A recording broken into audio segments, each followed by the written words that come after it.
So, you can, like, say, so you're going to go back out into life, right? Real life.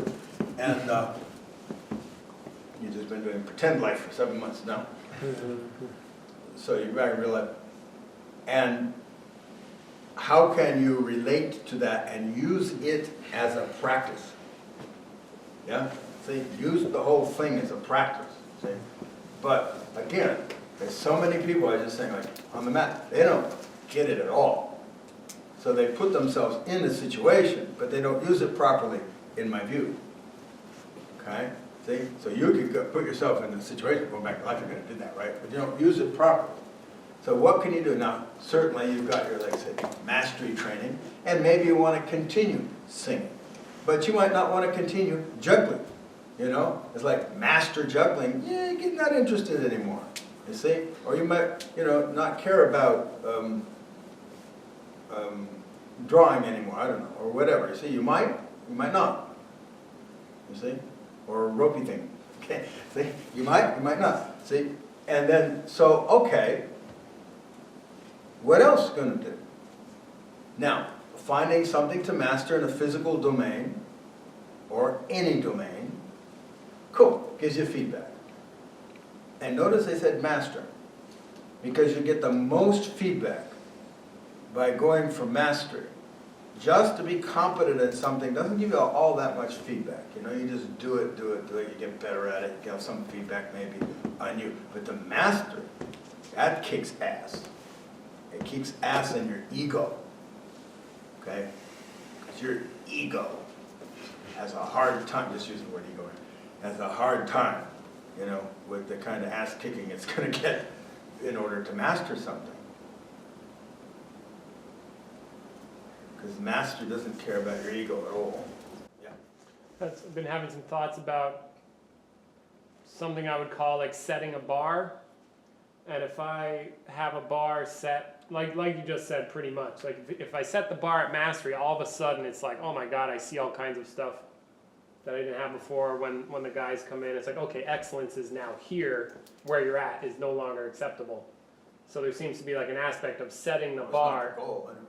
Right, like where I set the bar makes the bar, whatever that is, makes a difference in terms of how much feedback I'm going to get. Yes. Like I'm with somebody, I'm going to relate to them. All right, if I set the bar at like perfect, honest communication the whole time, now blah, blah, blah, blah, feedback up the wazoo. But if I don't set the bar anywhere, it's just a conversation. So maybe something like setting a bar as a setting a bar, or whatever. And see, like for me, mastery, because mastery is the pinnacle. Mastery means basically you're better than everybody else. Yeah. So it's not a commonplace. And in order to do that, you've got to transcend. You've got to step above what normal humans do in that domain. If you don't, then there's no reason to call you the master. There's no reason to say you're mastered anything, right? Yeah. Yeah. So that, throws in a whole other deal. Yeah. And then we'd be holding mastery not in, because there's an ideal trap in there. Oh, I need to be a master, and then I beat myself up if I'm not a master. We're holding mastery within the context of allowing for feedback. Okay. Right? Or yes. Yeah, sure. Rather than, oh, I need to be a master to attain Well, something. It's like, how do I create feedback? Or something. Yeah, by definition, it creates a lot of feedback. Yeah. And it kicks ass. Mm-hmm. Because you see, nothing can hold you back. Not your fears, not your limitations, not your intelligence, not your emotions, not your, your understanding, etc. So you can't, anything there that doesn't rise to the occasion, you got to kick ass. It's got to rise to the occasion. Otherwise, it's not going to work out. See now, what could you master? You can master anything you want, like business. But, see again, notice that business, say you want to go into business, right? You want to master business. I don't care if you want to master business. I'm just saying. See, but now if you want to master business, master it. That means you got to do it better than anybody else for the most part. See? Again, you have to understand business, or the business world, in a way most people do not, and you're not just competent, you can manage it non-randomly. Okay?